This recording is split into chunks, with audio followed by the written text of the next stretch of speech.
paper was about accessibility for training and making sure that training was available where businesses needed that training to be held, whether that was in their own workplaces or in a college environment, and that they could access it, whether it's a short course, a long course, a course that's online, or a course that's delivered in the classroom. So that's a greater level of flexibility.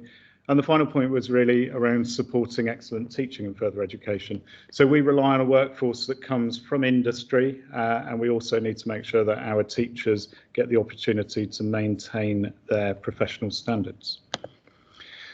So Skillslabs is the initiative that was developed from this FE white paper, and our ambition with Skillslabs is to bridge the gap between business and education to be able to develop those skills for the future.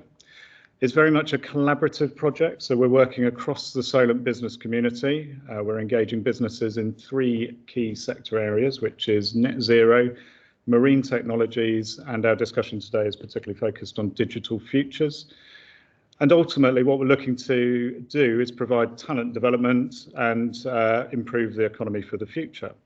So it's ambitious, and Skillslabs is going to facilitate the successful development of skills and training to meet the demands for those future jobs. So over the long term, we hope to develop a new curriculum offer, and we have a lot of flexibility in post-16 education.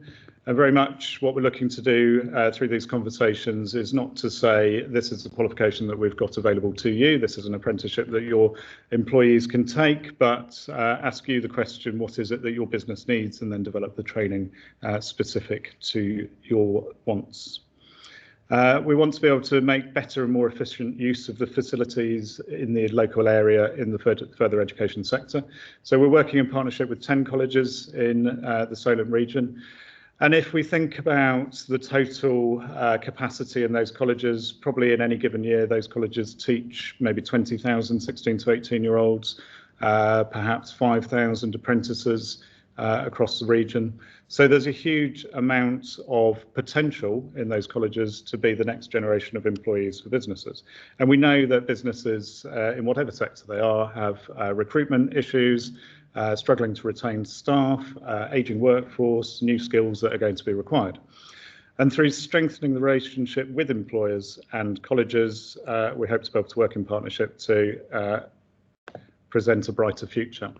So what we set out to achieve is £850,000 capital investment to develop the College Business Centre. So the College Business Centres are going to be located at Fareham College and the Isle of Wight College. They are co-working spaces, but they also provide co-location for the Hampshire Chamber of Commerce at Fareham College. And the ambition behind that was really to deeply embed businesses within the heart of a further education college. It's a new way of working, and we think it's got a huge amount of potential. And Ross McNally's been very supportive of that as CEO and chair of the Chamber of Commerce, and he'll be speaking later. We also set out to secure £2.2 million worth of capital investment for equipment in the local area, and particularly focus that investment for skills training in marine technologies, net zero and digital futures. And we set out to secure funding for industry secondments for FE teaching staff so that we could get those teaching staff back out into industry and get the most up-to-date skills to then translate that back into our education and training within the colleges. From there, we also set out to carry out knowledge transfer activities to share the learnings from those industry secondments. And we've initiated a series of climate change conferences for pupils aged 11 to 16 so that we can raise their awareness of the skills, knowledge and behaviours required to support net zero targets. We've undertaken an exercise to look at the regional curriculum planning to identify gaps in provision in future skills so that the further education colleges' assets are leveraged to provide best value for money. And we've done some work to support recruitment and retention of teaching staff in further education. So we set out a lot to do in a relatively short period of time.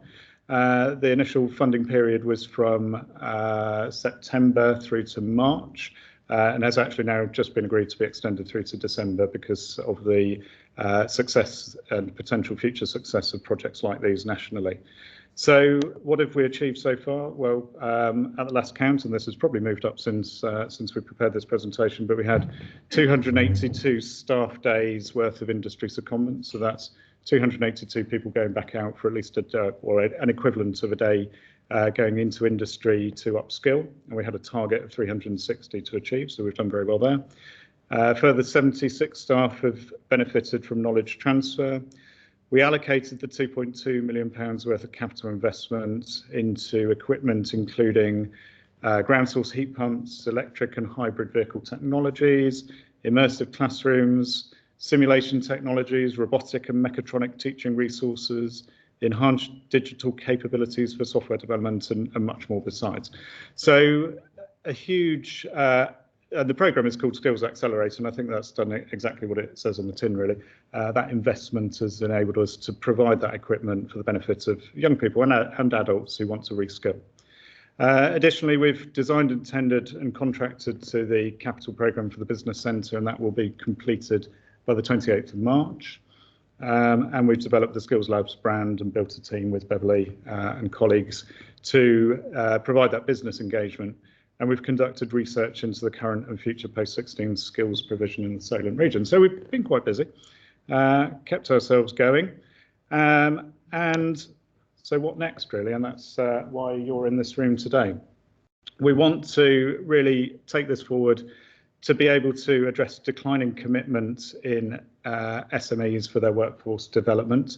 So understanding what the barriers are to that workforce development, and then seeing if we can open up the doors for businesses to be able to retrain and reskill their staff. We want to be able to respond to the shift in demand for different skills. So we know that we're going through a revolution in green technologies. Are the skills going to be available to install electric vehicle charging points for a country that has ambitions to not produce any more combustion engine vehicles by 2030? It's ambitious.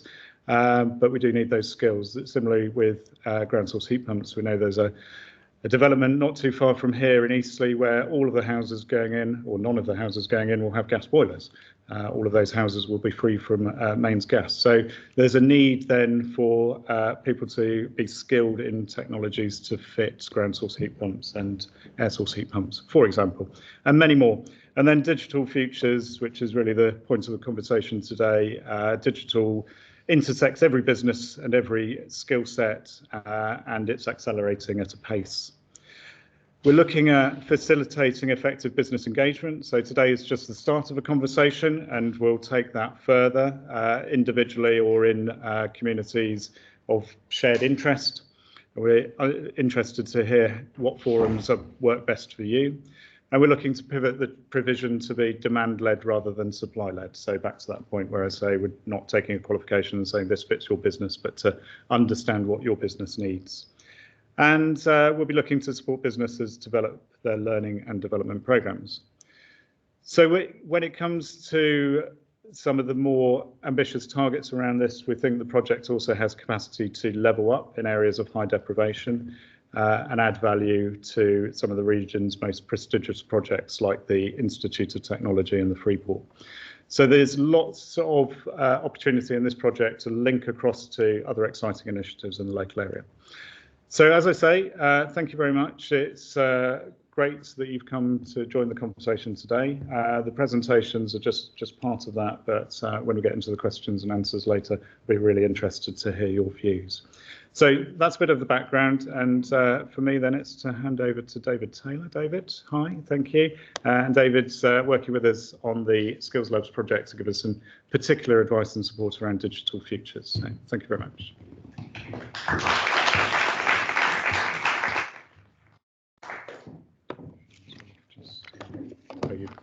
Yeah. Perfect. Thank you, Andrew. It always makes me, I think of digital futures, and all I can think of is the 1970s Tomorrow's World, where they're unveiling something magical. You've got this box here, which means you'll be able to communicate with someone on the other side of the world. And it's frightening, really, how, as a 52-year-old, things have changed over the last few years. So I really want to take you on a little bit of a journey to do that. I have, again, it makes me laugh. My dad was programming COBOL. I don't know how many of you are computer programmers, but COBOL was a computer language used back in the 60s. And Dad was using COBOL and programming COBOL in the 60s, and he's a proper techie. But funny enough, he never got digital, and he doesn't get digital today. He was flummoxed by Windows. And I said, Dad, you're a programmer. How can you be flummoxed by Windows? Whereas I am creative, and I found it very easy. I work as a business consultant, and I work right across a swathe of South East England, from West Dorset right up to North Essex. And what I do is I help businesses try and grasp what is going on in the world at the moment, and how can they change their businesses to deal with the world they have in front of them. Rather frighteningly, I wrote my first book. It's like your first girlfriend or boyfriend. You know that you went out with them, but you don't necessarily want to be seen in public with them. So that was my first book. But a lot of what I wrote then, which was 11 years ago, is still current and hasn't changed. The second book, Business of Being Social, is 9 years old now. And again, I don't think in many ways business has moved on at all. I think that book is still relevant. I'd be quite frightened to look in it. So I am all about trying to help human beings in business understand that we live in a, how many of you have heard the phrase VUCA world? Hands up. Anyone heard the phrase VUCA? So VUCA was a term brought on by the American military at the end of the Cold War, and it means various things, but it's we live in a volatile, uncertain, chaotic and anarchic world. And that, well, if you look at what's happening in government at the moment, then certainly that's what you'd be thinking. But we live in a very, very fast changing world. So that's my background. I'm very much involved around business, and I can talk about where the skills gaps lie within the businesses. So last year I helped 120 businesses across the Solent area and the southeast, and the problems are manifest, and the problems are current with the business, no matter what size of the business it is. So I was asked by Beverly to talk about digital futures. I am the consultant in digital futures, and digital is vast. And you said earlier that it really affects all areas. And in a way, digital is almost a misnomer.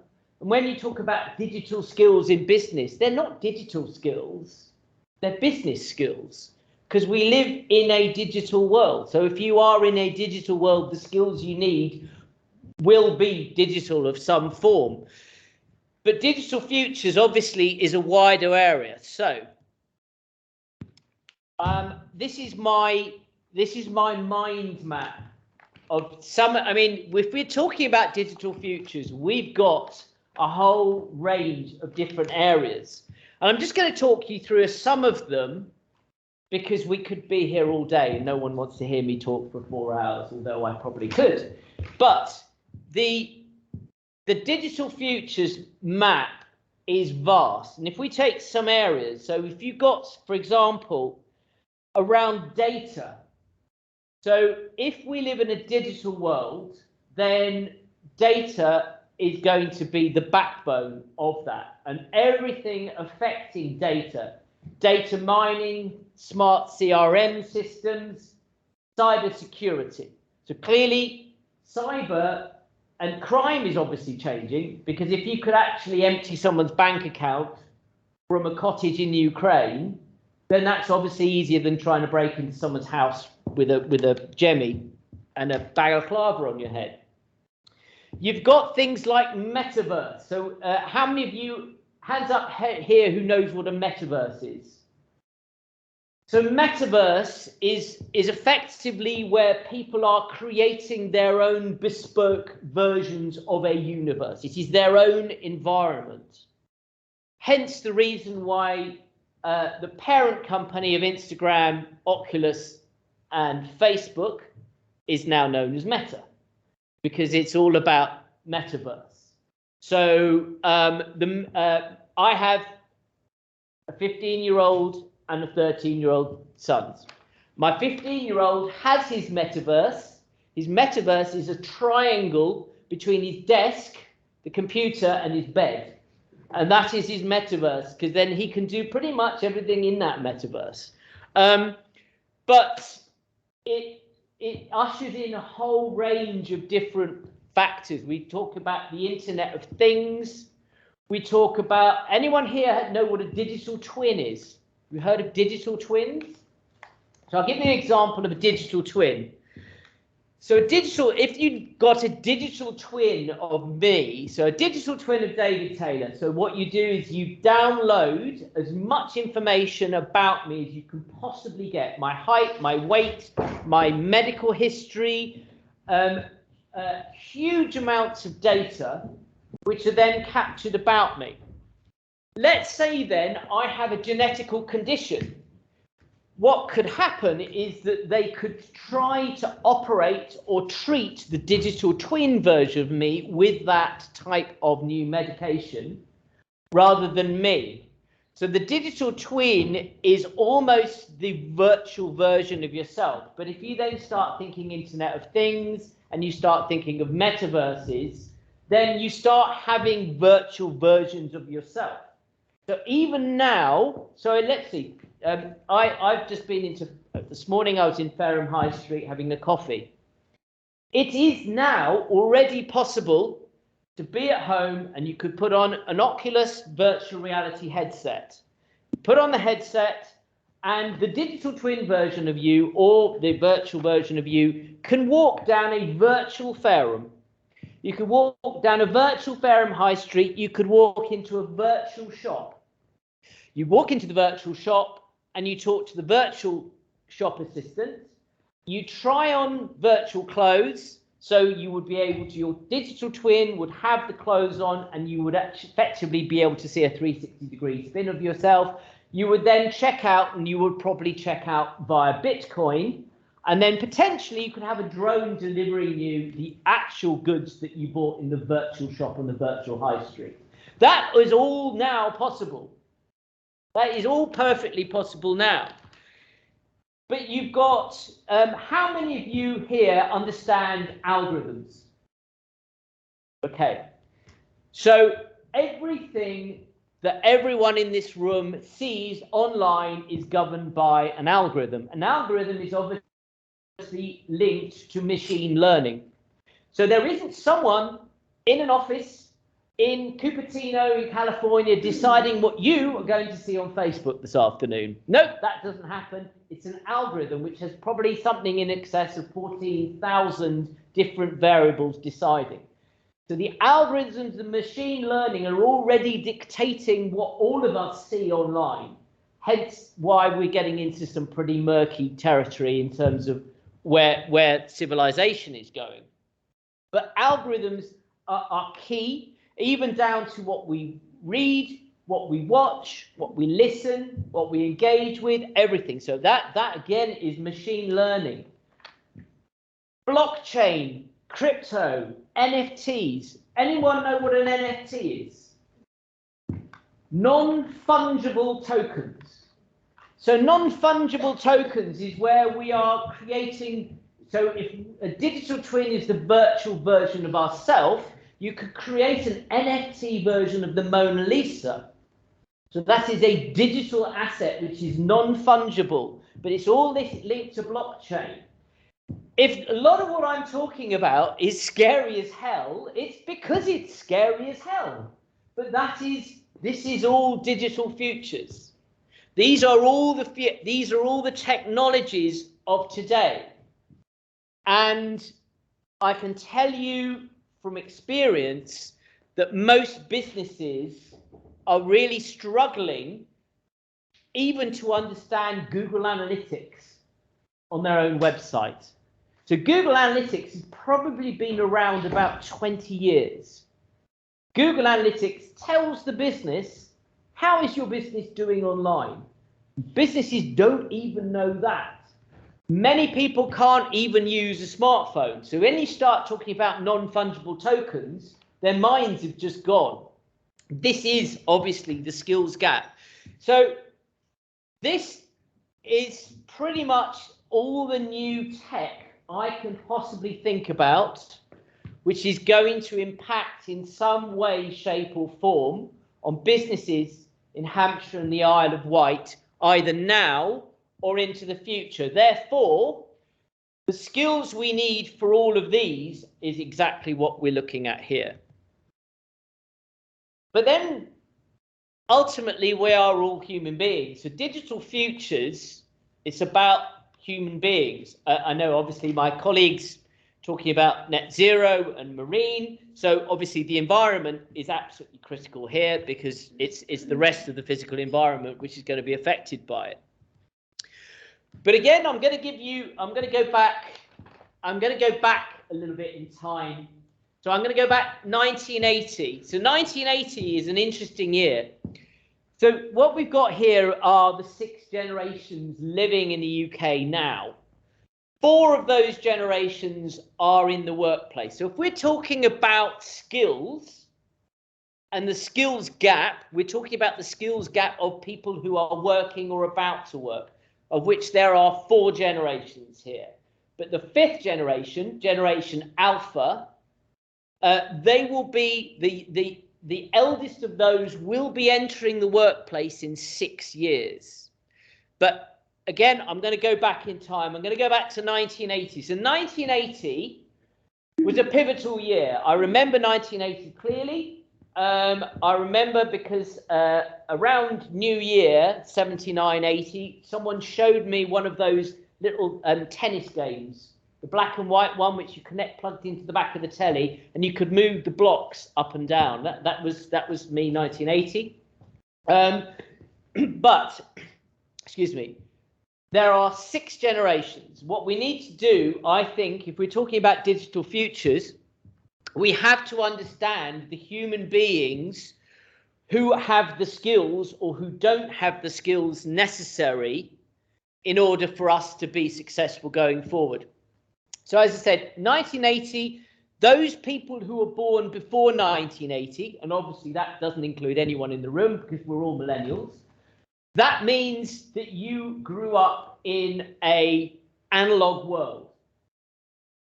If I were to meet my great-grandfather, a chap called Henry Morgan, who, as I was talking to Ross earlier, was in the Chamber of Commerce in London at the start of the 20th century. If I were to meet Henry Morgan, I would have more in common with him in terms of communication and in terms of engagement than I do my 15-year-old son.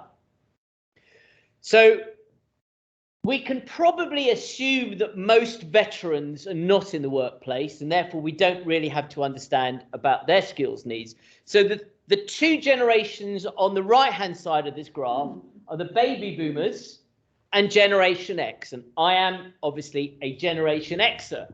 So baby boomers are again most likely to be senior management teams, people in senior positions, on boards, etc. I can tell you that their digital skills and certainly their understanding of digital is woeful. It's woeful to the extent that they might be employing kids in the workplace to do that digital stuff, but they don't understand it themselves, which is a real problem. Anyone have an idea of what the average age of a company director in the UK is? 65. No, it's slightly. It's actually 53. And it's probably a man. So the problem is me. It's 50-something men. Because 50-something men don't want to admit they don't know what's going on. What's interesting out of the 120 businesses I helped last year, vast majority were female-led, and there's a simple reason for that. If a woman doesn't know something, she'll go and ask. If a man doesn't know something, he'll just go quiet or get aggressive, or try and flim-flam his way through it. Not mentioning any names of people at the top, but so the issue there, you've got baby boomers, so you've got people in management, so upper tiers of industry who are completely and utterly in the dark about what the hell is going on. You then got Generation X, which is my generation. We are an interesting generation in that we have had to adapt to the technology as it's come through. So I can remember being at school, and I was fortunate enough to go to a private school, so we had BBC computers. We had these big BBC computers. We thought they were amazing. I had a ZX Spectrum. Anyone else have a Spectrum? I had alas, it was only, and for the younger people here, you will laugh, it was only 16K. So this was the memory.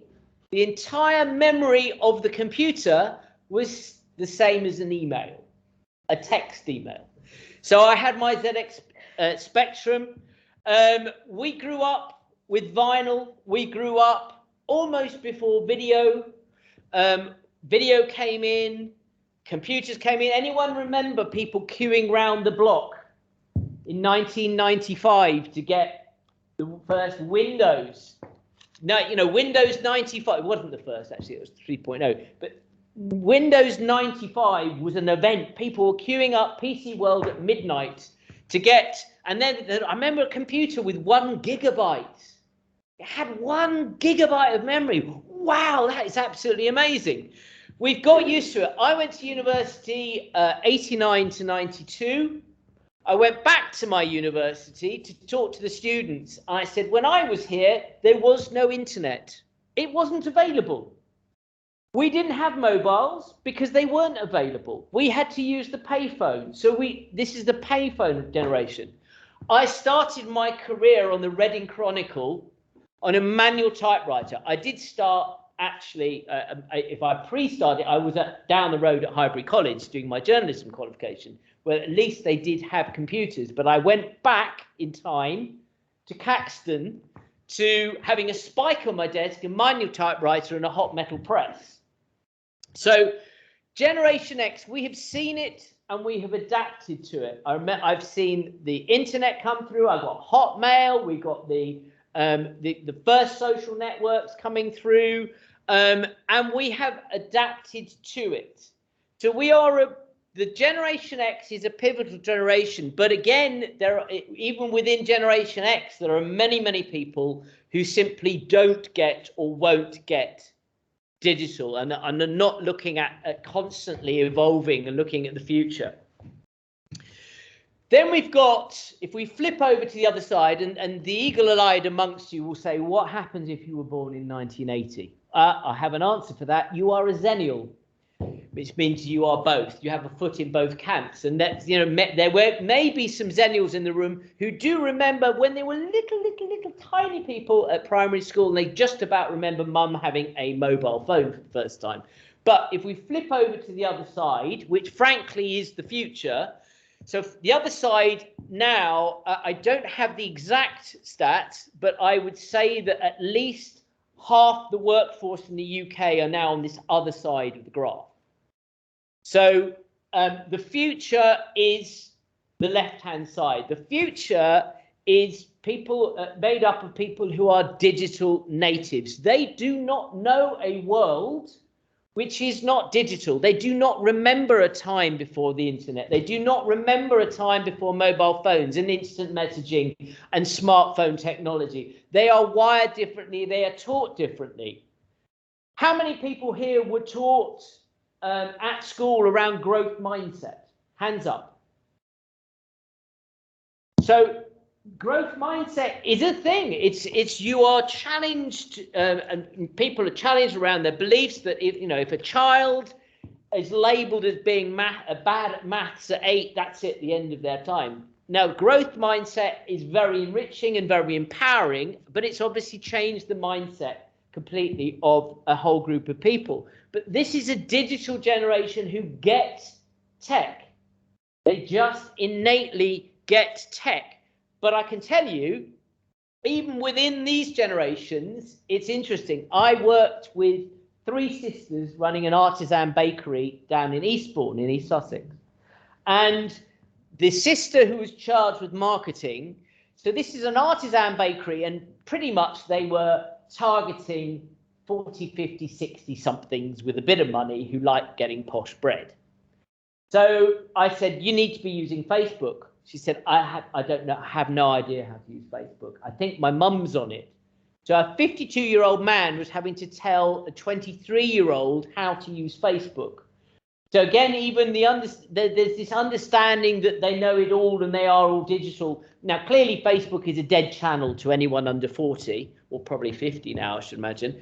But there you go. But these generations are very much the future, and these are the people who have the innate skills which are needed. But again, we are in a strange situation where we have a double negative. The double negative, certainly in business, is that you've got old men like me who are stubborn as hell and will not change for love nor money. I know this business, you can't tell me, we've been around since 1804, yada, yada, yada. But they know that there's this nagging doubt in the back of their mind, I have no idea what's going on anymore. What the hell is happening in the marketplace? What is all this? I don't even understand my own staff. So that's a problem. But then what I know is, as a result of the pandemic, that there is a significant group of digital natives, millennials particularly, who are out of work. So you've got kids out of work, you've got digital skills, stubborn old men who don't want to listen. Double negative. Flip it round, you've got a wonderful opportunity, and that's why I'm so keen about Skillslabs, is because if you harness the power of the digital natives, and the old men decided, actually, do you know what? I'm going to hold my hand up and say, I have no idea what's happening, and I'm asking you as the young people to come into my business and tell me, then we have a double positive. And that, I think that has got to be, I'm very much a believer, and I've got a very good, very local example of this. Is I worked with a community interest group in Southampton, and it's a cafe, I think it's the Park Life Cafe in Southampton. The woman running it, she got her 13-year-old to do TikTok for them. And the 13-year-old was joined by a 15-year-old and a 16-year-old. And I said to Paula, who runs it, I said, this is great. I'm really pleased that TikTok is working well for you. My business brain, when I hear people say it's working well, I'm thinking, does it make you money? Because actually, I'm a business advisor. That's what I do. And yes, it had. It brought it. There was a local school, and the school kids were coming to the cafe in droves, and they quintupled their turnover in January as a result. And it's a perfect example of an older generation bringing in someone from a younger generation who understands, I have no idea how to use TikTok. And I never will, because I'm a 52-year-old man. TikTok wasn't designed for old men like me. So that's why you would always get in someone else.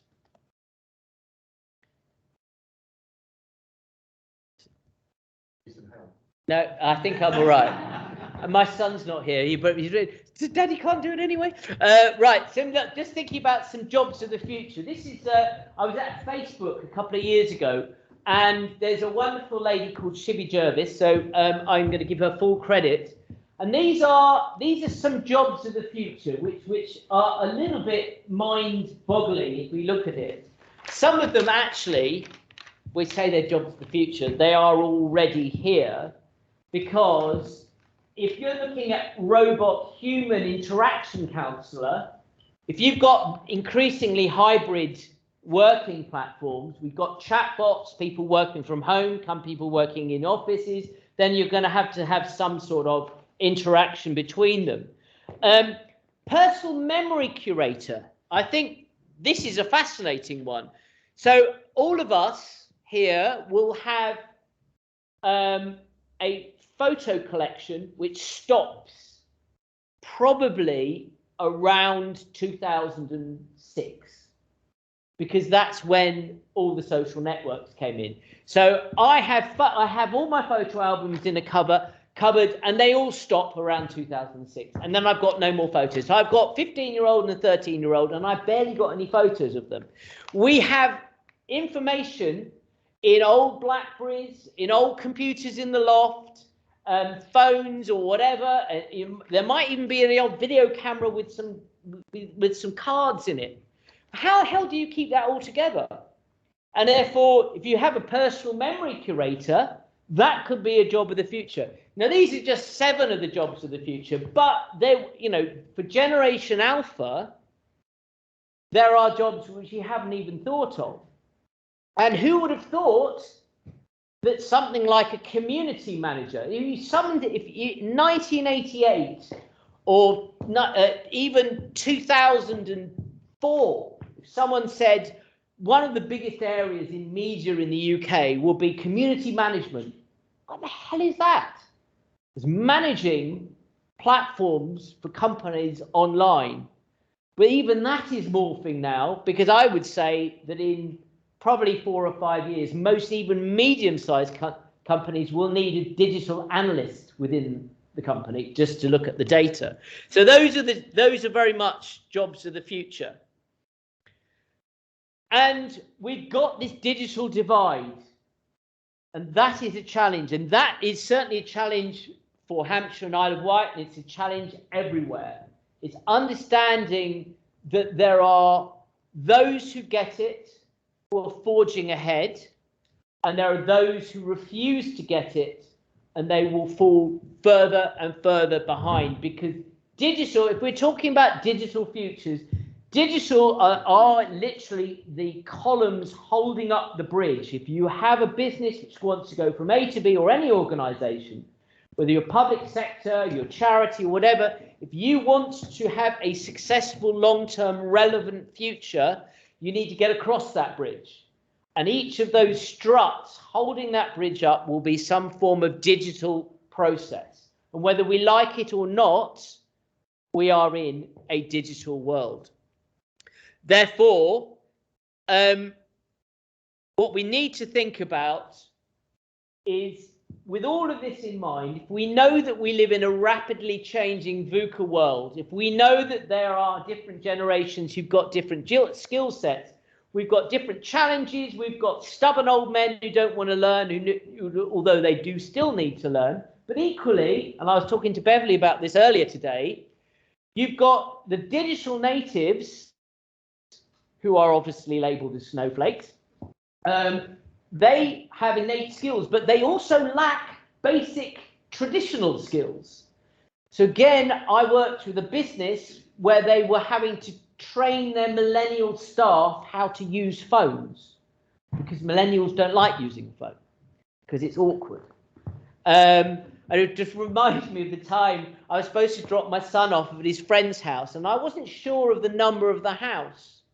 So I parked down the road where I thought roughly where the house was. And I said, Felix, just nip in, knock on the door and see if that's there. And he said, awkward? You're knocking on a door. No, he was just like, can you find it on Google Maps? No, just knock on the bloody door. Can't understand. So what we're trying to do is we're trying to understand from the businesses in Hampshire and Isle of Wight who are in the business of digital futures, understanding what they're doing, what they need, where the skills gaps lies, and therefore we can then start planning how we can start being successful and thriving in this very fast changing, strange world. That's me done. By my clock, that's 30 minutes and 15 seconds. So.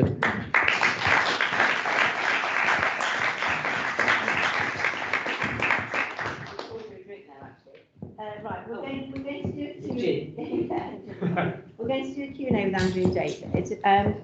But also, I just wanted to let you know that my very good friend, Dexter Sims, who is an award-winning business mentor from London, is here today. And Dexter runs a power circle, which actually look at all those things like Bitcoin and all those things. And one of the roles that he has is to actually join up parents and young people to understand the worlds that they both live in, to actually help young people, which is very admirable. So well done. But if you want to know a little bit more about that sort of area of business, Dexter would be a really good person to have a chat with. And thank you for coming to see us today with your two business partners. Thank you, Dexter. So shall we take some Q&As? And my mind's all done in now, David, about the digital futures. I know that the last couple of days I've been speaking to two quite sizable companies about the requirements that they have. And exactly about the sort of the CEO level. So we'll talk about that later on when we talk about Skillslabs. But if you are in a position where you need to talk to a few CEOs, I will quite happily do that in a room where they feel safe and secure, and nobody's going to judge them. So that's, I see, as one of my roles. And then another role which I thought of was a CIO instead of a CEO, which is a Chief Information Officer, isn't it? Yep. We've talked about this earlier on this year. David and I actually did a bit of a double act on digital, and which is all on YouTube actually, so you can go watch us. The whole point of that was that if you've got a Chief Information Officer in a company, they can actually look at all that process, that marketing, that development, that digital interaction. So this is a new job that we've created, isn't it, David? Yep. A CIO. So there you go. So over to Andrea and David for your questions about digital and education and skills training. Who should we start off with? What do we think are areas that we might need to get involved with? Sorry. More of a question about the process. Yeah. Clearly, do you want to say your name and where you're from, if you don't? Clearly, it takes a bit of time to design a course to satisfy the skills requirement. Yeah. Have you got a view on how long that is? Because if we all decide today that we need metaverse skills, what's that process look like to get to the point where what skills are available? Yeah, interesting question. So thanks, Phil. And the short answer is it depends. It depends what the skills are. There are a number of options. I mean, I started by saying it's not all about these are the qualifications available. You can have these and nothing else. We can design things in collaboration with employers. But there are actually a lot of qualifications that are available to employers in the first instance. So that's probably the starting point. And there are qualifications that are being refreshed in consultation with employers. So I know, Phil, you're familiar with T-levels. T-level qualifications have been updated very recently. So they've taken the old BTEC level 3 vocational qualifications, which many people might be familiar with, giving them a refresh in the content. And it's interesting that pace of change of technology, because the BTECs, they still refer to 3.5-inch floppy disks and 3D ROMs, whereas these T-level qualifications talk about Python programming skills and the skills that software development skills that business is going to need. So that's one approach, taking qualifications that are available. The other approach that businesses might need are people who have that kind of innate understanding about technology and can provide that support. But in terms of designing qualifications and how long that can take, we're just looking at a tender opportunity at the moment called boot camps, and boot camps are available for first delivery from September 22. So that perhaps gives us an indication of what we'd be looking to do there. So boot camps would allow us to work in consultation with employers, design the specific skill set that's required, a minimum of 60 guided learning hours, but there could be longer duration programs, and then we'd intend to have that available for delivery from September. And then in addition, there are new qualifications currently being developed called higher technical qualifications. That's the equivalent of first and second year of degree. Yeah, does that help? Yeah. I think also, Phil, when we've got the Skillslabs up and running, we've got the physical spaces, which should be at the end of March. What I'm going to do with Ross from the Chamber of Commerce, who's our principal tenant, is we're going to put together some programmes of skills training, and education obviously will come as part of that. And part of this role is very much to look at what companies actually need. So I had a meeting this morning with the ladies from the Hampshire Constabulary to look at what digital skills are required across some of their environment. So what Ross and I will do is to look at the development of also training courses, you know, that may not need to fit into education, but that we can support businesses with moving forward. I think the point is that, you know, if a business wants courses to support skills in the future, and those courses are 2 years long, then we just need to make sure we're feeding in now what the requirements for 2 years' time. Yeah, absolutely. So succession planning, talent development, all of those things will be part of what we're going to do as part of Skillslabs. So it's very much incubating businesses small, helping SMEs to grow with their processes, e-commerce, however it is they want to do that. And then with the larger corporate sort of giants, if you like, is to maybe look at their whole L&D function, how we can support that moving forward. I was talking to a company online this morning, said they've got 200 skill shortages, jobs at the moment, which is quite enormous.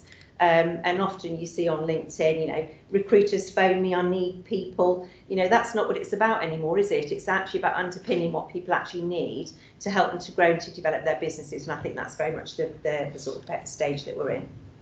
Can I ask a question back to you then, Phil, in terms of your connections with businesses, what in the skills that you think they'll need in the future? I mean, I was chuffed to bits when I first got my first Walkman. I never imagined that people would be exchanging hundreds of Ethereum on blockchain for cartoon character images in non-fungible tokens.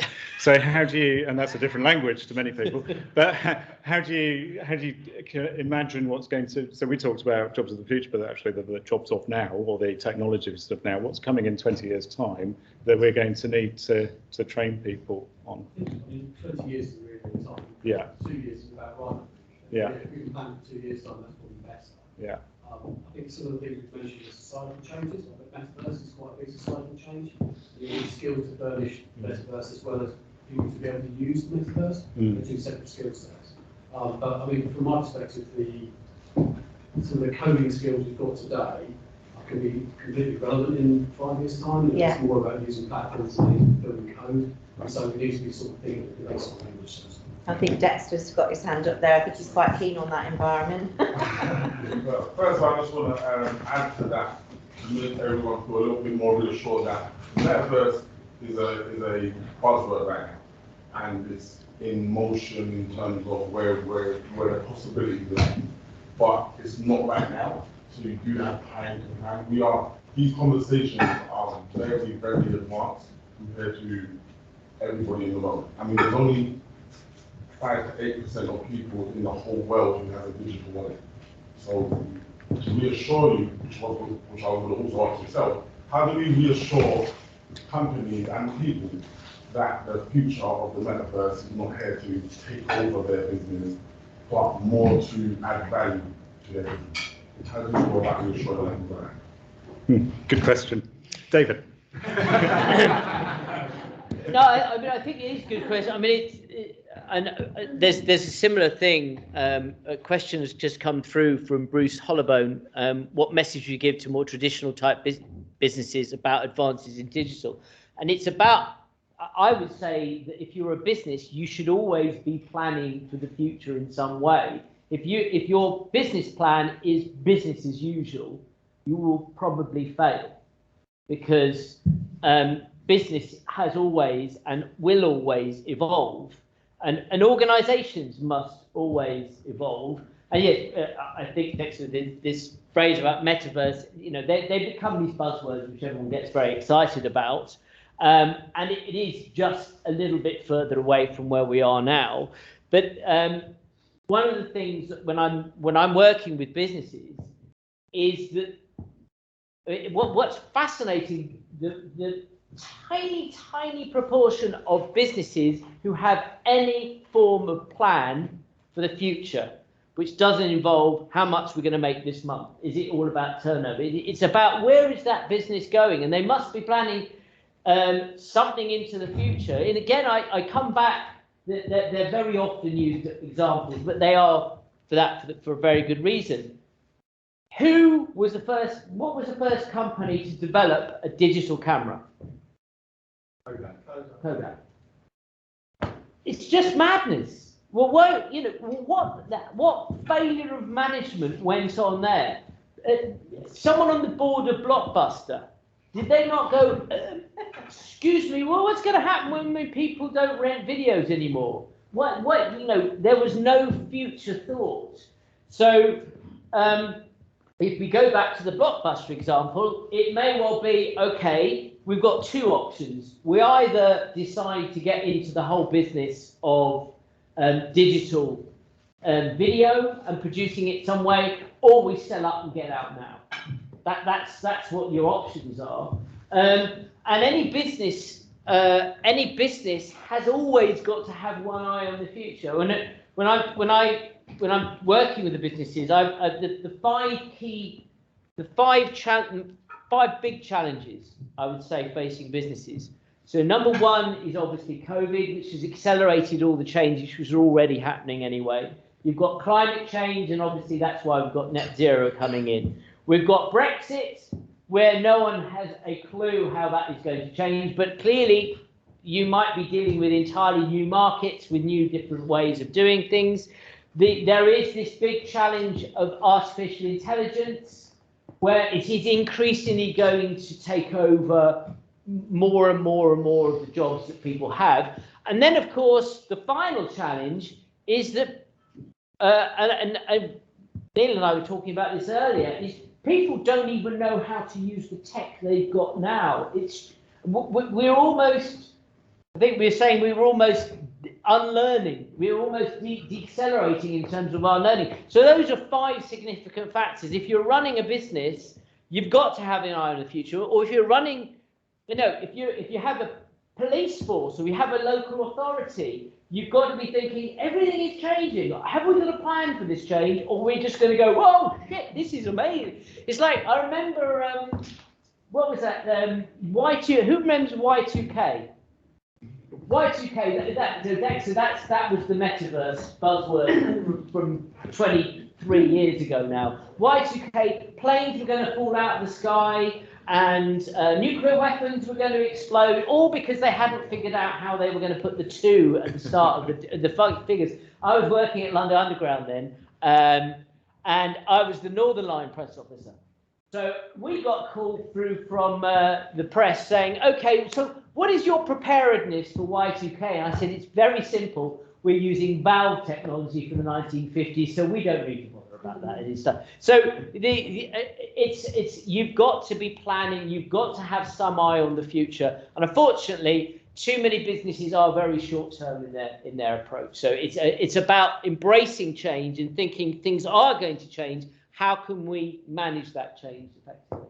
Thanks, David. That was Jean you gave me. I just actually was going to say that one of the great things about having the Chamber of Commerce with us in the Skillslabs is that they have a really good international team. And I did a whole session on the areas that you need to go through now to actually send a plate through the post or something like that. If you're going to send it aboard to Ireland, it's just incredible. So we have that opportunity now available as part of the international team to help us with our post-Brexit sort of ideas. So that's really great. And I should note that those five challenges can all be flipped round into opportunities. Every single one of them is an amazing opportunity. You've just got to remember the right code on the right piece of paper at the right time. Absolutely. Sorry, Chris Kay, also representing Texona. If your stats are right, most of the local companies, small businesses, are run by male baby boomers, digiphones. How are you going to engage them? How are you going to get them on your railway? It's a really that is a very, very good question, and it has been a conundrum. I'm working with Southampton City Council, and I think the only way is to go properly analog, and so I am literally going to have pop-ups in the city centre. I'm going to go into local community centres, and I'm even going to go into the two big mosques, and I'm going to speak to the congregation at Friday prayers. You go right to them and say that in this mosque there are business owners, and several of you will have issues with your business. Would you like to talk to me about how to make the business better? Getting through to the stubborn 50-something man is the essential conundrum facing this country, because don't talk about poverty.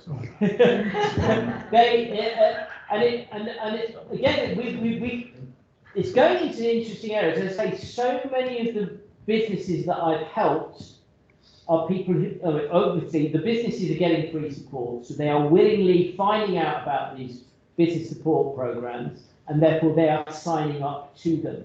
But it's women signing up to them. But equally, there is a very strong argument to suggest that in the future there will be many more organisations run by women, because the skill set required to survive in today's world, where it's not built around brute force and it's much more multi-skilling led, therefore the woman is much more equipped to deal with that. So it may well be that the 50-something, the baby boomers running the businesses, are becoming the proper dinosaurs, and that's a dying breed of business owner, and there's a different type of business owner. But equally, I have met a lot of the 50 and 60-somethings who do genuinely want to embrace that. I think the approach you take has got to be it's got to be measured. Because if you go in and say, you're useless and you're going to go bust and you don't understand this, and say, oh, you don't, how can you tell me about that? It's about forming a picture and saying, this is your business. And almost it's appealing down to their bottom line and saying, you run a business and you want to make money. Do you want to keep on making money? Do you want to leave a legacy? What is your succession planning, and how are you going to prepare for that? And if you start giving them reasons to change, rather than saying, you've got to change, you've got to use Facebook and you've got to do Google, whatever. So I think the approach, it's all down to the approach. You need to get them face to face.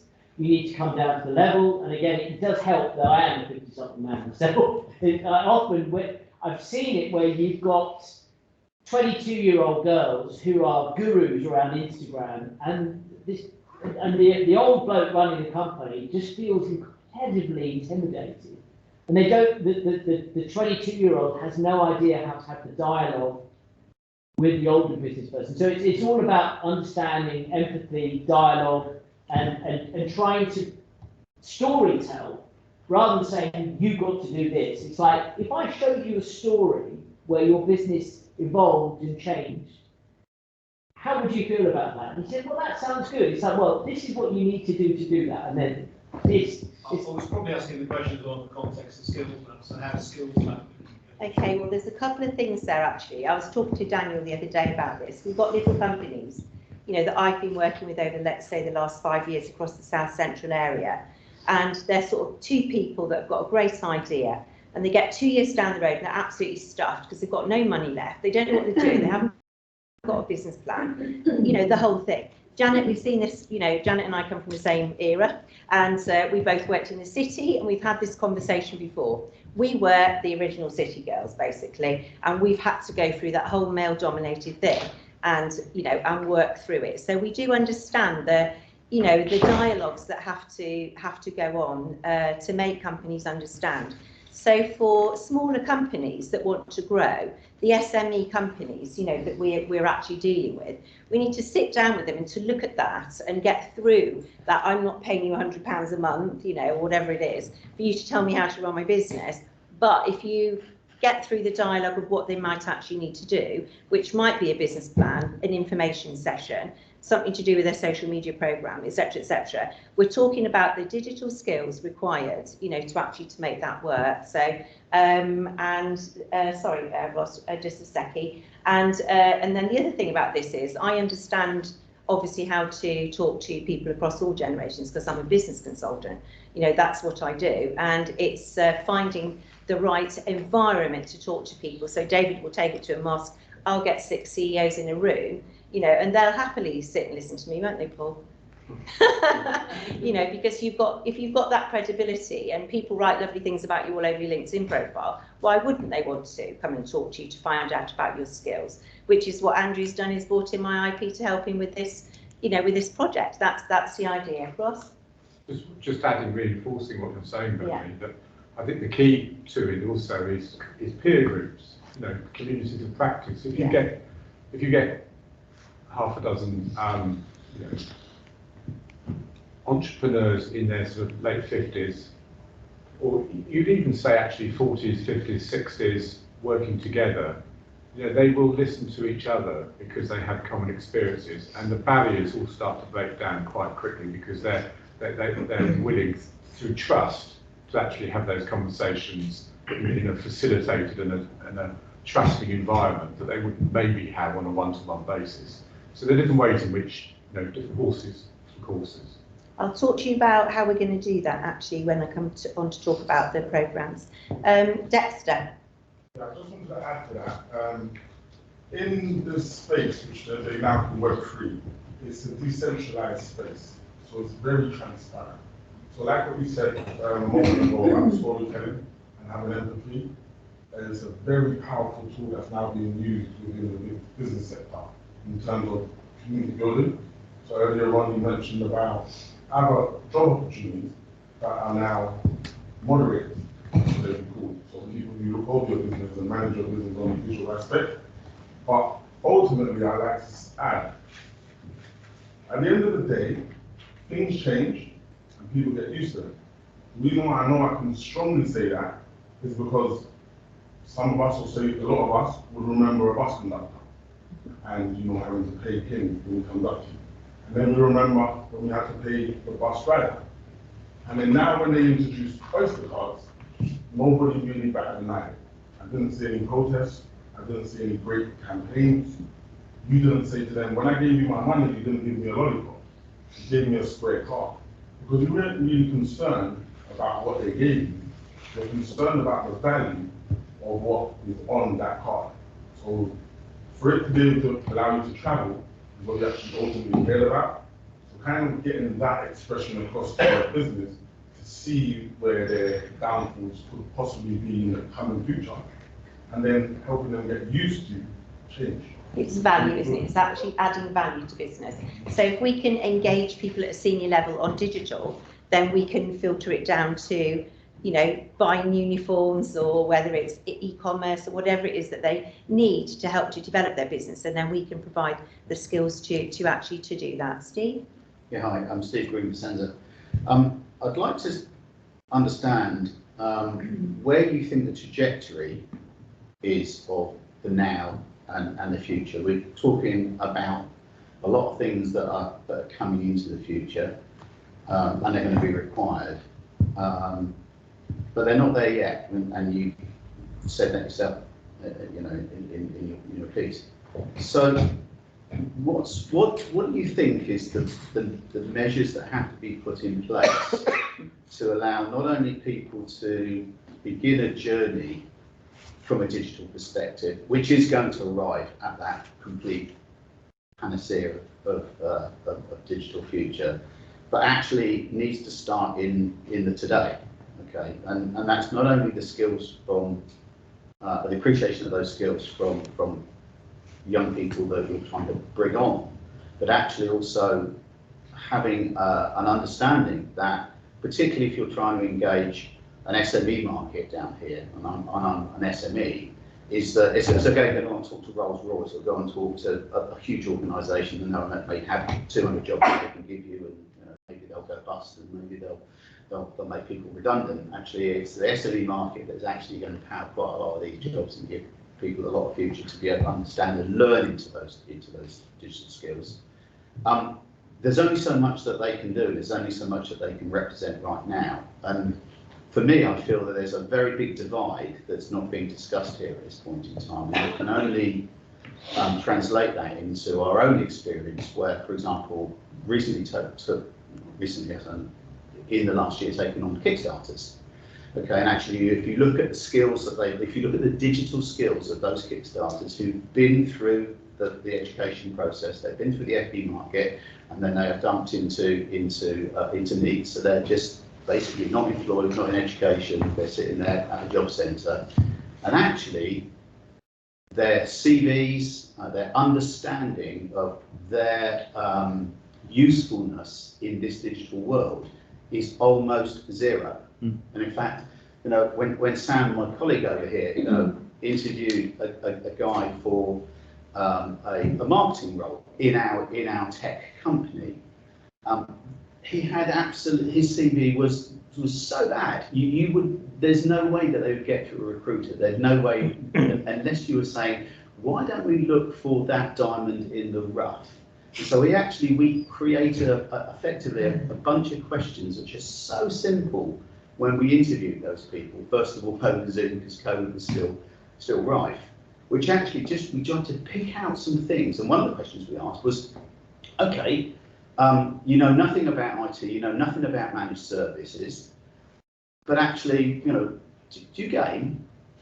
Yeah, I game. Okay, and do you play around with the machine that you game with? Yeah, I've got a new processor in it, and that knowing that gave us the opportunity to go, this person's actually pulling the computer apart and going, how do I make that thing better? And that was that little diamond in the rough that allowed us to think. Now that seems to be, I haven't heard anything yet, I haven't seen anything over the whole time of Kickstarter and things like that, which sort of condenses how a smaller business can go, do you know what? I can take that risk because I can think I can mould that person. Yeah. And that's the win-win that I think that you both have been discussing in your presentations. So there's a lot there. I think one of the core assumptions there is just because young people have grown up in a digital age, it doesn't mean that they can use technology as the way the businesses need to apply it. And nor do they have those business skills. I mean, coming down to the basics of sending a CV off with an email address that's completely inappropriate to send into a business. So there's a lot we have to do there to teach young people to be prepared for the world of work. And Kickstart is a particular program which is taking young people who are not in education, employment and training and getting them that first step into a business. So there's a lot that businesses can do in supporting programs like that. And in association with a college or one of the colleges in the region, we can provide that preparation for employment, which includes an underpinning knowledge of digital. And I think Beverly said this at the beginning, that digital is, or David said it, digital is business. So there's that, and you're right also that within digital there are a lot of transferable skills. So we were talking, this is at the other end of the scale from NEETs, we were talking to BAE Systems, who are working in a particular pillar of their business, and they were interested in gaming students because they're going to have the skills that are going to be applied to simulation technologies in the aspects of the business they work in.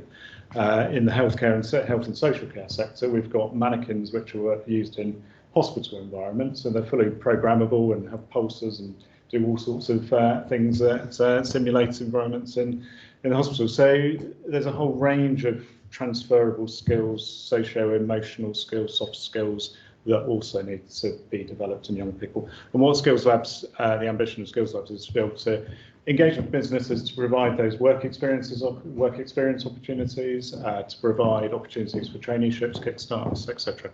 So a whole range of things that we can work in. Just to cut in, I think you've encapsulated the challenge which is Skillslab is trying to achieve, is that if you've got a whole range of young people being given education and skills to do something, and then it's not meeting the needs of actually businesses and saying, well, yeah, but as a business we need these skills, and you haven't got those skills, and you probably identified that there is a lack of there's certain elements of the education which kids are getting which is not right for the job market now. So I think why I'm excited by Skillslab is rather than education going off in its own sweet way, doing its, what it's doing, and then businesses going off and doing, and then SMEs, I think SMEs and large business are separate. Yeah. But the all three are completely separate. They're all in glorious isolation, and they're not talking to each other, and therefore you have a situation where no one's talking to each other, no one's engaging each other. You've got kids who've got these skills gaps which no one is picking up and saying, well, why don't we, why is CV writing not part of FE colleges and what they should be doing with kids? And maybe in many colleges it will be, and maybe colleges it isn't. So I think you very, very cleverly encapsulated some of the issues which we're facing, and we're trying to bridge those. Yeah, and I think the thing there is, I think that you talk about the old skills and new skills, and I'm clearly the baby boomer there. But actually, I think I'm still a very technically savvy person, sort of hands-on. The one thing that actually really resonates with me, which is quite interesting, is that some of those skills. So you talk about your ZX81. Okay, you talk about pre-internet. Well, actually, a communications line that is created from here to New York to send transactions to a bank in New York, that it's using exactly the same principle as I used in 1980 when I started thinking. And if you don't understand what that first principle is, then actually what you do is you make a lot of assumptions down the road because you didn't do that.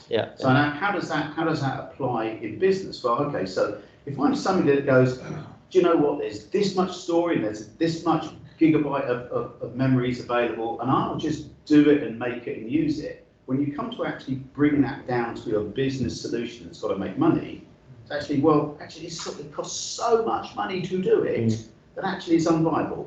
So actually that's a great skill that you can do. If you actually turn around and say, well, okay, now do that in 1/10 that you had, they go, oh my God, how do I do that? But that's, so again, it's in a business environment, you do need different generations. Absolutely. But the generations need to work together. Rather than what's happening at the moment, they're working against each other, where the older person, oh, bloody snowflakes, and they come into the office and they don't turn up and they get sick all the time, and they don't understand it, and they can't answer the phone. It's like, okay, well, that is your workforce. Yeah. Why don't you work with them? And just, I think it's interesting you said, rather than these diamonds in the rough, that actually some of those, there would have been great candidates, but they hadn't been, rather than just rejecting them out of hand because all the CVs were crap, you're saying, well, actually, let's try and unearth a little bit. And it does come down to an intergenerational coordination, where if you've got the wise heads like yourself who've been there and done it and got an amazing experience over 40 years, and then a youngster who can create a TikTok on their phone, which just blows your mind, you bring the both of that together. Well, I'm not allowed anywhere near marketing, so Can I just say, actually, there's a whole bunch of other stuff, actually, isn't there? You can address your questions to David and Andrew while you're having some tea and cake. It's time for cake. It is some time for cake, but what I was going to say was about culture as well. We were talking about this earlier with this ladies over here, and saying that, within a cultures of organisations, some are promoted quite quickly, so you lose skills. And what we want to be able to do is to capture those skills as well, and maybe put those into training courses. And they might not be academic, they may not be academic with a certificate at the end. They just might be capturing people's knowledge and as maybe an online e-learning course or something like that. So there's loads of stuff that we can do to look after the past and what we have got, and also the future. You want Kate? No, I wanted to ask a question. Go on, Aaron. Sorry. Do you mind? So yeah, I'm Aaron from one of the partner colleges from HSBC. It's going to sound a bit odd, this, but we really kind of focus on young people, and I absolutely agree with that as a college person. But something that always really worries me is leaving an older generation behind. When I say older, 40-year-old people that are made redundant, that are now out of work, and they get lost in this digital world. Yeah. So I do quite a lot of work with the adult budget, training lots of people back into the workplace. They're very digitally savvy in terms they can book a holiday on their phone, but they're IT illiterate. And I think these skills labs can be really helpful. Yeah. Getting businesses to tell us what they need, just those basic IT skills, so that we can take that back into the community with our adult budgets and things like that, and really work and don't leave that generation of people behind, because they've got young kids that need a life as well. And their as families we that they need very to well know support. that's actually free if you've never done it before. Yeah. So Exactly. we've got big deep pockets and long arms at the moment, loads of money available, and there is money there to have, and I'm really looking forward to it. We think about Dexter's point about the bus conductors. It's not that there are fewer jobs, but there are different jobs. So someone's managing the data behind those systems. So retraining people from careers. Okay. I think also just jumping into what Aaron said there, thinking about your customers' needs as well. So something that's kind of sprung up to light with me more recently is around how we can support businesses with upskilling customers to access digital. So high streets changing to online shopping. We've got digital banking now as an example, and actually there's a huge chunk of our community that aren't equipped to access those online services. So again, it's how as providers, we can support your customers with accessing digital services as well. So if anybody wants to talk to Anushka Otley, she actually runs our Business Plus area in college here. We have a similar area across our partner colleges, which I'll talk to you about after Kate. So Kat's giving me the nod going wrap up, wrap up. So should we take a 20-minute comfort break and some sandwiches and a drink, and we will. Have we got an online office? And then what we'll do is we'll come back in 20 minutes, and then we'll talk about that.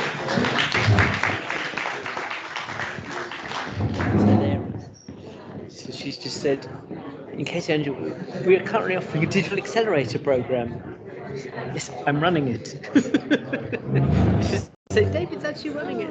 Oh, hello everybody.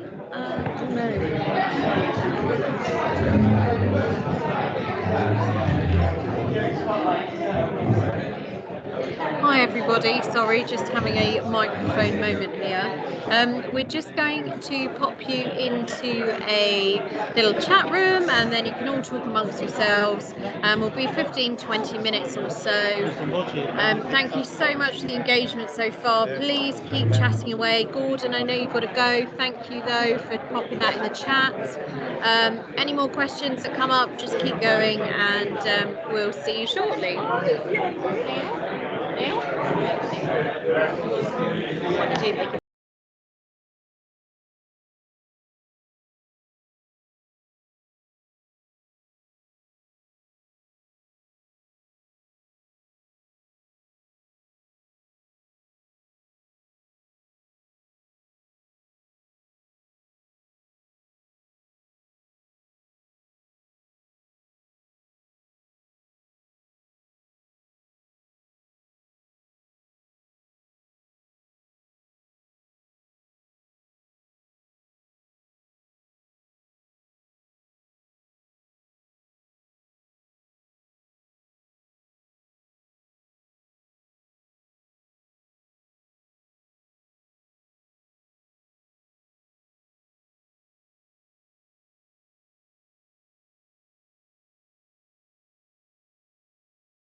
Hi there, just wondering if anybody can hear me in the chat room.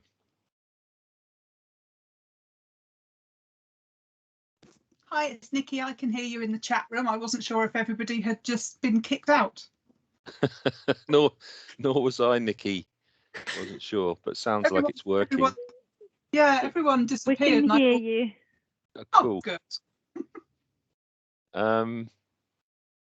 Yeah, it's quite interesting. I'm really actually quite jealous that I'm not there because the cake and tea and everything sounds really quite nice at this point in the day. Absolutely. Oh, look, we're being moved to a breakout room, so maybe we'll see each other. We just can't see the presenters.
The idea of the exercise is that when we're actually looking to develop the skills and programmes, is that we've got this whole area to call upon and the different skills of different colleges in order to develop programmes for any type of company. So it's going to be helpful for us in terms of maybe going to talk to Aaron about their fantastic new mega construction area that they're putting up together at the moment. And similarly on the Isle of Wight, it's very green and net zero orientated, and lots of marine. So there's so much development opportunity that we've got, which is really very exciting.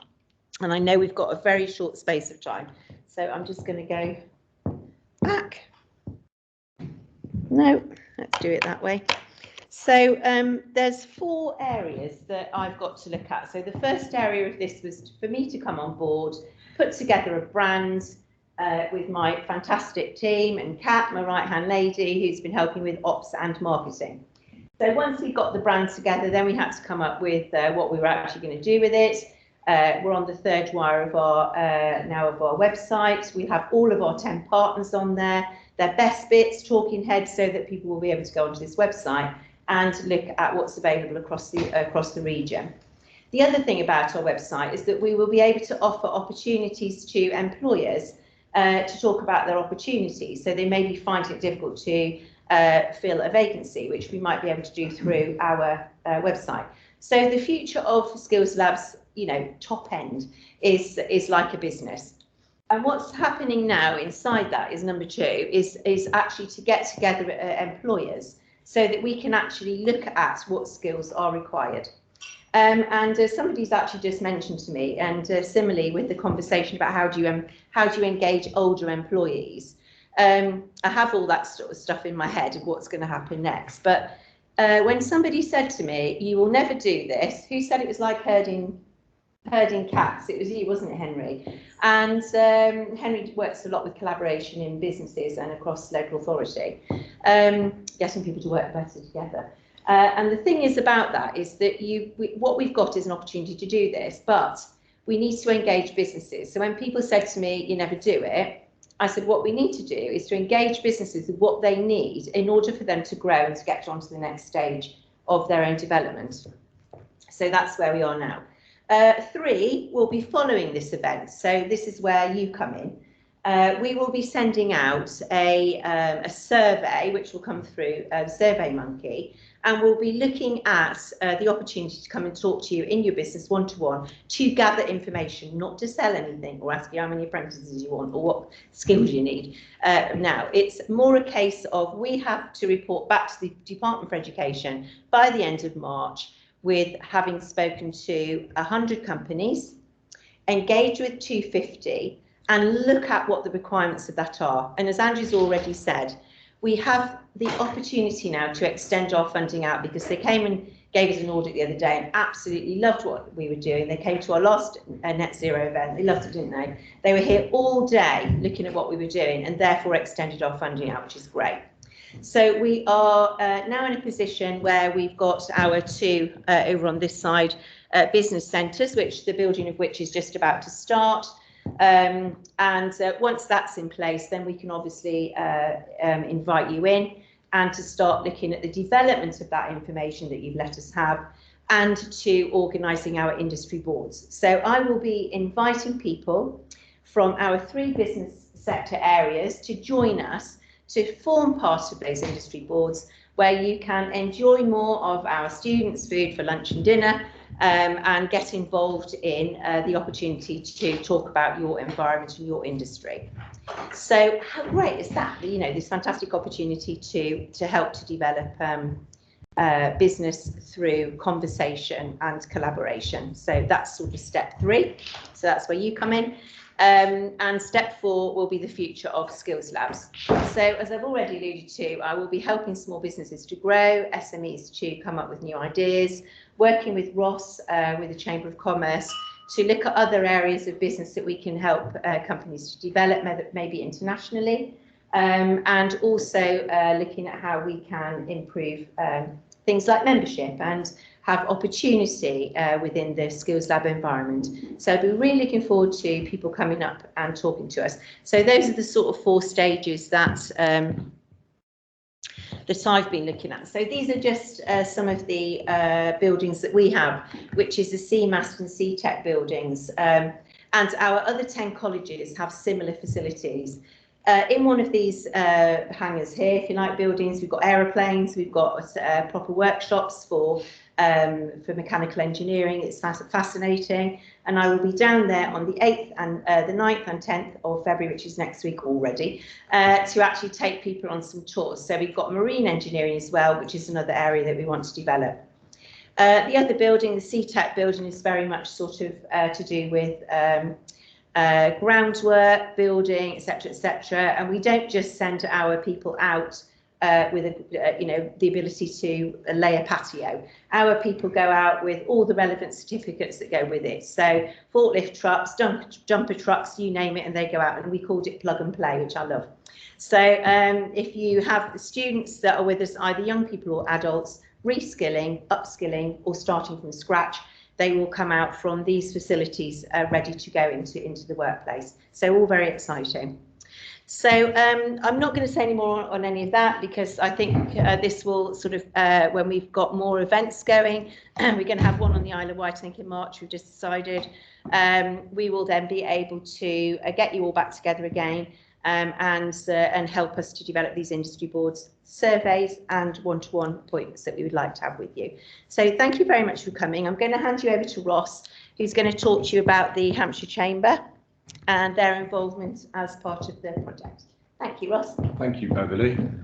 Hi, everybody. I'm Ross McNally. I'm the Chief Executive Chair at Hampshire Chamber of Commerce. Just so you know, Chamber of Commerce, so we've got 1,200 members in our Chamber of Commerce. We're part of British Chambers of Commerce. We're part of the network across the whole of the UK. There are 53 accredited chambers, but we're also part of a network globally of Chambers of Commerce. So it's a bit of sort of a generic brand, but we all manage our own sort of county-sized Chambers of Commerce. And the real purpose of why we exist is to support businesses and to translate those business needs into how they can come together as businesses and find those solutions. So that's why we've got a program called Chamber of Solutions. And I think we really are a Chamber of Solutions. That's fundamentally what our Chamber of Commerce is all about. Business is skills. And when you're hearing all of the conversations that we've had and the questions, the brilliant questions and inputs that we've had, it's very clear that business is skills.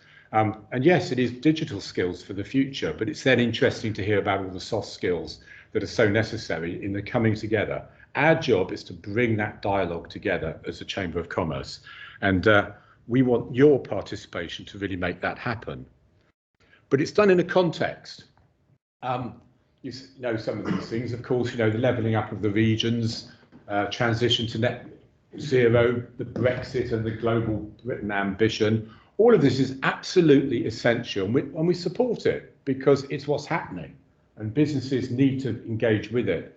But actually, we need a joined up ecosystem to make that really work.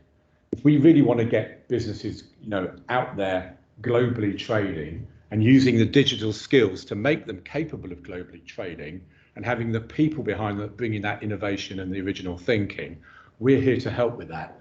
And all of that will do the fundamental, which is levelling up. And there's a lot of people out there in the country who believe that we are, as a region, well off, successful, and hopefully we are. But there are large parts of the Solent and large parts of Hampshire across the whole piece, and the southeast as well, where we're cheek by jowl with, you know, deprivation and with lack of accessibility to the right kind of jobs and opportunities. And because of that, we need this program, Skillslabs. We are very keen on making sure that we don't work alone. You know, we want to bring together other organisations. The Chamber of Commerce sees itself not as just as a joiner up of businesses, but of stakeholders as well. So everybody come together. We never have any concerns about bringing people in who have skills that we don't have and can actually do things that we can't do, and a better place to deliver that. That's what a Chamber of Commerce does. It brings those things together. We like to directly respond to employers' needs. That's why what we're doing here is so essential to us. When we first started this conversation with Andrew, it was all around, let's get out there and find out. And, you know, research is interesting, but what really is interesting is the dynamic of businesses coming together and having those conversations. And then you can really translate that into, you know, somebody's going to go away and they're going to think over the weekend or the next few weeks and have more conversations in their business and make stuff happen. So that's what we like to do, but it has to be evidence-based. It has to be credible. Because nobody's going to apply resources to things that are not going to make the real difference. So we want to make sure that we help you to get to the position where all of those good things that David has promised in terms of that future, that if you're going to invest and if you're going to make those changes, there's a business sense and a coherence to it. And we think a really good aspect of that is the fact, and we've always wanted this, is to have a real live place where we can bring people together, a go-to place, a place where you can hang out, where you can have water cooler moments, where that serendipitous idea happens, because we created a very relaxed environment for businesses just to come together. Your club in the college, and it's not just here, it's in all of the other colleges as well. We want to make that 360. We want to make it real, not just virtual, connected virtually, but make it real. So that's why we placed ourselves here from the 28th of March, been promised, we've heard that today, those offices and those buildings are going to be ready and we're going to be in there. So come and see us, come and talk to us, and come and see each other, and talk to each other. And we can then show, I think, the whole of the country that we've actually got the best skills lab, the best business centre that's been created. That's the ambition I have for it.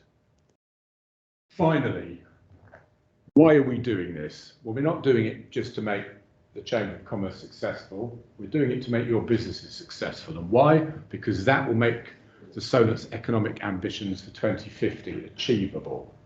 You know, we're looking at maritime, we're looking at digital, we're looking at net zero for a reason. You know, that we become a world-leading marine and maritime sector, that we have, you know, pioneering changes. I speak to SMEs all the time about climate change and they don't have a plan. We're going to help them do that.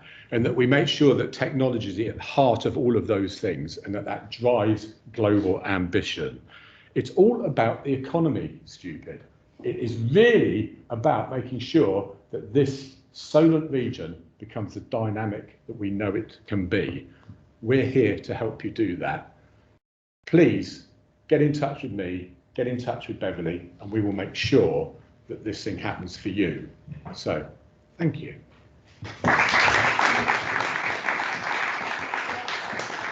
Right, thank you very much, and thank you so much for coming along and being so patient. We've really run over this afternoon, but I think you'll all agree it's been really helpful and useful, and that David's talk and informing us on what was going on in the world is actually is just invaluable, really, because of what your knowledge is. David's actually been on the telly as well, just thought I'd mention. Was it BBC News? Yes, okay. But just to say thank you very much for coming along this afternoon. Please do get in touch. We will now be in touch with you about a survey and also talking to you one-to-one, because we'll be looking for work placements for our teachers through Naomi, and opportunities to help you as well. So thank you very much for coming along. Please help yourself some more food. I think Shaw was going to go and find us some doggy bags. Yeah, so you can take some cakes home with you, and just to say thank you very much.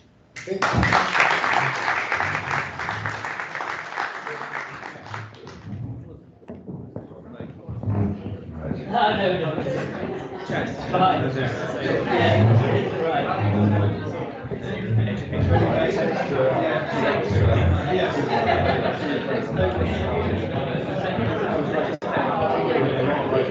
No, I'll just mute everything up. Yeah, I mean,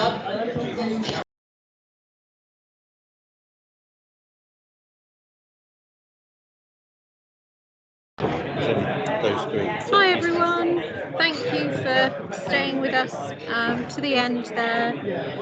We've just finished the second part, and yeah, thank you very much. We will all be in touch with you. If you want to get hold of us before we get hold of you, drop us a message please. You can contact me, you can contact Beverly. Our email address is hello@skillslabs.co.uk. We hope you've enjoyed today. Thank you and see you soon.